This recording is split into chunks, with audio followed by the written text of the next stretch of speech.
What is up, home workout and bodyweight exercise fans? In today's video of Homemade Muscle, I'll be sharing with you a mind hack in order to help you avoid repeating problematic behaviors that keep on messing up with your fitness goals, but in general with your life, with you being happy. We all do these things, so some of us will keep on skipping workouts even though we're going to recreate it later on. We all, a lot of us will binge eat on a huge cake even though we're trying to lose weight. And a lot of us will struggle with addictions such as alcohol or even stronger substances. We'll keep on going back to problematic relationships. We keep on hanging out with the same toxic people that we know, that just mess up with our lives. So why do we keep on doing these things? The first thing that you have to realize is that these are all human qualities. We all do these things. So empathizing with your human side that is common in everyone is the first step. You shouldn't over torture yourself with these situations. Of course, a healthy amount of guilt is required if you want to change, but don't just over torture yourself, because that never ends up anywhere good. So once you start empathizing a little bit with your human nature, the next step is to be a little bit more aware of what's happening. Now, I like to use two examples with what happens in these situations.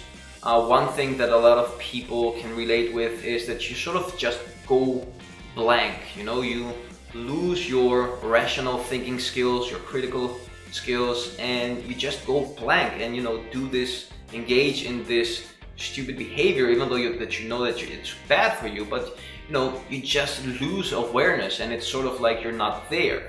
Another way that people can relate to this is feeling hooked. That's like being a fish and having this like really solid hook in your lip that is just dragging you down this hole, and you just can't unhook yourself.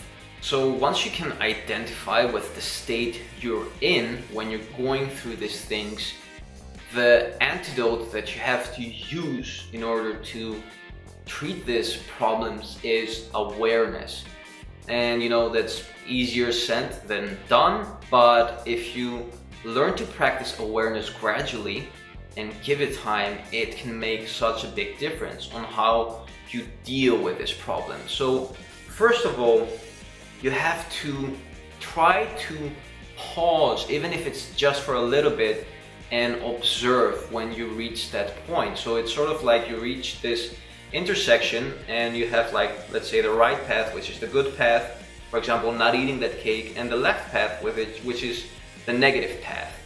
Now, once you reach this intersection and you're about to take a choice, you have to practice being aware at this point, and this just needs repetition. Just try to practice awareness on a daily basis and try to trigger like your inner security system every time you reach this point, to just be aware of what's happening.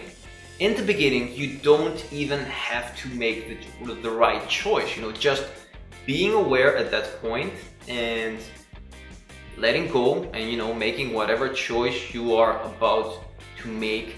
Just that is a win in the beginning, because you now have awareness when that happens. You're not that blanked out, you're not that hooked. It's still going to happen, but slowly you can shed some light into this initial point where the problematic behavior begins. Now, once you learn to be a little bit aware at this initial point, the second step is to learn to rationalize, to identify the fact that going down this road is bad for you and going down this road is good for you.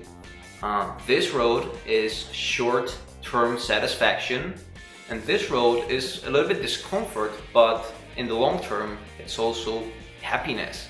And mistaking satisfaction with happiness is one of the biggest things that causes our biggest problems. So just learning to be aware and rationalizing a little bit, just for a few seconds in the beginning, between what's happening can make a big difference, because once you keep on practicing this, it's like a muscle, it becomes stronger. So if you can be aware the first time for 2 seconds, next time maybe you'll be aware for 3 seconds. And in the long run, if you practice this for a few days and a few weeks, you get better at it, because it's just like doing pull-ups. The first time maybe you'll do one, or maybe a half, or maybe not even one, but if you keep on working and if you keep on strengthening this, neuromuscular, this state basically in your body, it will be more automatic next time, and it will cost you less cognitive resources, less brain power, and it will become more natural. Let's summarize today's video. What you have to practice the following weeks is learning to pause for a brief amount of time the moment you reach that intersection of making the bad choice and the right choice. Once you learn to pause for a little bit at this point, try to rationalize, try to realize, that this path leads to unhappiness, leads to basically this and that makes you feel worse, and this path leads to a little bit of discomfort, but once you get over that hump of discomfort, it's going to lead to long-term happiness. So once you can do these things, it's already a win. And as time passes by, try to just get on the right path for a little bit, just for a little few seconds, a few minutes. A really good video to help you with this on how to get on the right path is the one I'll link above from the previous week. And just keep on repeating this, because it's just like a muscle. It keeps on getting stronger until one day, it becomes effortless. Even the Buddhists even have a clear word for this. They call it shashing.